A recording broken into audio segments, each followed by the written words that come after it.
all, welcome to my channel. I hope you all are doing great. So finally summers are here, and so are the fun times, the beach times, the pool times. But you know what? This is the time for redness of skin, darkening of skin, wrinkles, aging, sunburns, so many skin related issues. But we all use that one thing which tries to keep all of these things at bay, and that is sunscreen. So in this video today we'll be talking about sunscreen, and this video, as it says, it's all about sunscreen. So we'll talk about the whens, wheres, hows, what's of sunscreen. So let's get started.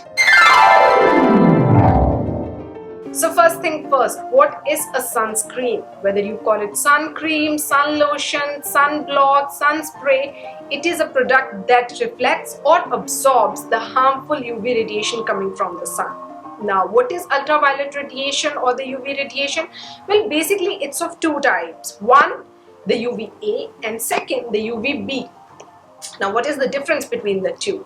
UVA radiation is the one which penetrates the dermis, or which causes the darkening or the aging or wrinkles on the skin.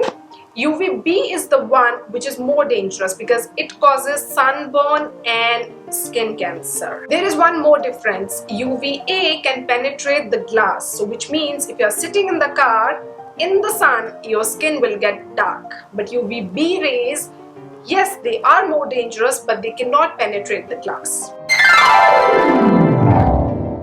What is sunscreen made up of? What are the ingredients in a sunscreen? Well, depending upon the products used in it, it is actually of two types, physical or mineral one, or the chemical ones.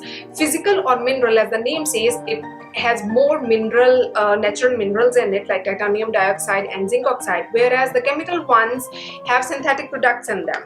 Now, in that case, why we should use chemical ones? They are harmful, you know, but they are the ones which provide better coverage and better protection from the sun. But we cannot deny the fact that they have some harmful chemicals in them which can cause skin irritation and some other issue. But it's a constant debate whether to use the physical ones or the chemical ones. It's completely up to you.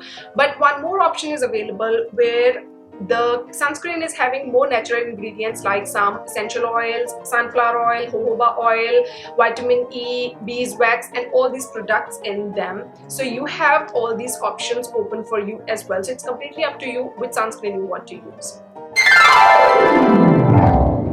So who invented sunscreen? What is the history? What is the background of sunscreen? If you think that we are the smartest generation who wants to look the best and we invented it, you're wrong. And if you think it was invented just a couple of years back, you're again wrong, because our ancestors were very much concerned about their health and beauty. So they invented sunscreen. So which means sunscreen has a history too. I hope it's not boring. So almost all of us use sunscreen on daily basis. But have you ever wondered how it came into existence? Early civilizations used number of plant products in order to get protection from sun. Early Greeks used olive oil. Ancient Egyptians used rice, jasmine for that purpose. In fact, Egyptians used ingredients which were later rediscovered by modern scientists. In 1928, synthetic sunscreens were developed by French and Australian scientists. Later on, in 1938, a scientist developed a cream which had the SPF. These days, we have so many terms related to sunscreen, whether it's the SPF, broad spectrum, water resistant, waterproof. We'll talk about everything in detail in this video. Another common term related to the sunscreen is the SPF, or the sun protection factor. What is it? Well, sun protection factor is actually the measure of a sunscreen's ability to protect our skin from the harmful UVB rays. The star rating, or the SPF rating on a sunscreen, tells you about how long you can stay in the sun without being burnt when you are wearing a sunscreen. For example, it takes about 15 minutes for your skin to burn in the sun. So when you're wearing a sunscreen of SPF 10, it will take about 10 times longer, which is about 150 minutes, and which is roughly about 2.5 hours. In other words, a sunscreen with an SPF of X allows you to stay in the sun X times longer without burning. Apart from that, there are some mathematical calculations as well. For example, if you are wearing a SPF 15, so it will block about 93% of UVB rays. A 30 will block about 97% and a 50 will block about 98% of UVB rays. But let's see it from another angle. SPF 15 protects you from about 93% and SPF 50 protects you from 98%, which is actually just 5% than 15. So how to make your wise decision? That's completely up to you. Dermatologist actually recommends something between SPF 15 to 30 for almost all skin types, because sunscreens with really high SPFs like 75 or 100 don't offer you a significant protections against the harmful sun rays. Another term related to sunscreen is the broad spectrum. Well, as I told you, SPF measures only the UVB rays. So what about those harmful UVA rays? We have to keep our skin protected from them as well.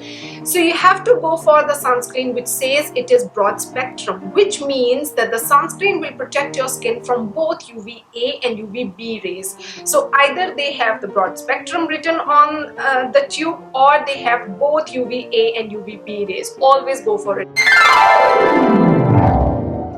Another term related to sunscreen is it being waterproof or water resistant. Well, waterproof, I don't think so it's exactly true, but water resistant means you can reapply the sunscreen about 40 to 80 minutes after your swimming or water exposure. These days there are a number of sunscreens available in the market. They are in cream form, gel form, stick form, spray form. So you go for the one which suits your need at that point of time. Okay, let me put it in simple words. Creams are best for dry skin and face. Gels are good for hair. Sticks can be used around eyes. Sprays are used for easy application. But whatsoever sunscreen you are using, make sure you apply it generously and repeatedly. Sunscreen should be applied every day, whether it's a clear sun day or cloudy day. You have to apply sunscreen. And how to apply it? After applying the moisturizer to your face, apply the sunscreen and then do your makeup. And if you are planning to be in the sun for prolonged hours, apply it or reapply it every 2 hours. That's very, very, very important. So I have tried answering most of the common questions related to sunscreen in this video. And if you have more, please let me know in the comment section below. Hit like and don't forget to subscribe, and you can follow me on my social media as well. So I'll meet you in my next video. Till then, stay healthy, stay blessed. Bye-bye.